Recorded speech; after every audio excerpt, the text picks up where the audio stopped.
విజయనగరం జిల్లాలో సూర్యుడు నిప్పుల వాన కురిపిస్తున్నాడు. ఎండ ప్రతాపంతో ప్రజలు బయటికి రావాలంటేనే వణికిపోతున్నారు. సూర్యప్రతాపానికి ప్రజలు మూగజీవులు అల్లాడిపోతున్నాయి. చిన్నారులు వృద్ధులు వేడిని తట్టుకోలేక అవస్థలు పడుతున్నారు. మే నెల ప్రారంభం నుంచి అధిక ఉష్ణోగ్రతలు నమోదవుతున్నాయి.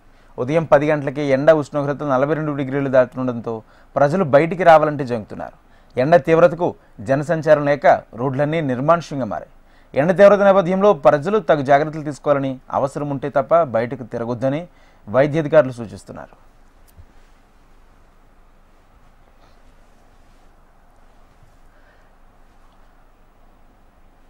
నలభై 42 డిగ్రీలకు పైగా ఉష్ణోగ్రత నమోదు కావడంతో జనాలు రోడ్ల మీదకు వచ్చేందుకు జంకుతున్నారు. ఏవైనా పనులుంటే ఉదయం 10 గంటల లోపు, సాయంత్రం 4 గంటల తర్వాత మాత్రమే చేసుకోవాలని సూచిస్తున్నారు. రాబోయే రోజుల్లో ఉష్ణోగ్రతలు ఇంకా పెరిగే అవకాశం ఉందని వాతావరణ శాఖ హెచ్చరిస్తుంది. బయటకు రావాలంటే చాలా ఇబ్బందిగా ఉంది. పెద్దవాళ్ళు, చిన్నపిల్లలు చాలా ఇబ్బంది పడుతున్నారు. అత్యవసర పరిస్థితుల్లో తప్ప బయటికి రాలేని విధంగా ఉన్నది. అండ్ ప్రభుత్వం ఏంటి ప్రజల పక్షాన ఆలోచించి కొంచెం ఏంటది చలివేంద్రాలు గట్రా ఏర్పాటు చేస్తే ఎక్కడికక్కడగా బాగుంటుందని నా అభిప్రాయం. బయటికి రావడం కూడా చాలా కష్టం. ఇది ఎప్పుడు వర్షాలు వస్తాయని తెలియటం లేదు. పేపర్లో రాస్తున్నారు కానీ విజయనగరం ప్రాంతానికి మాత్రం వర్షపాతం చాలా తక్కువ. వచ్చే నెల కూడా తీవ్రంగా ఉండొచ్చని అంటున్నారు.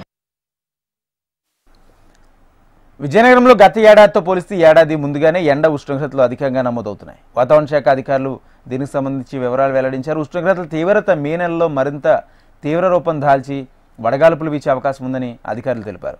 ఎండల తీవ్రత దృష్ట్యా ప్రజలు అప్రమత్తంగా ఉండాలని అధికారులు, వైద్యులు సూచిస్తున్నారు.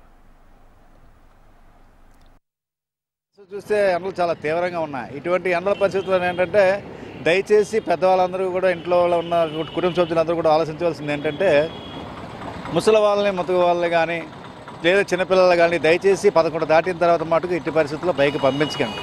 ఎందుకంటే రానున్న రోజుల్లో ఇంకా ఎండలు చాలా తీవ్రంగా ఉంటాయి కాబట్టి వాళ్ళు చంటి పిల్లలు చూసుకోవాల్సిన బాధ్యత మన పైన ఎంతైనా ఉంది. మరి అలాగే ప్రభుత్వాలు కూడా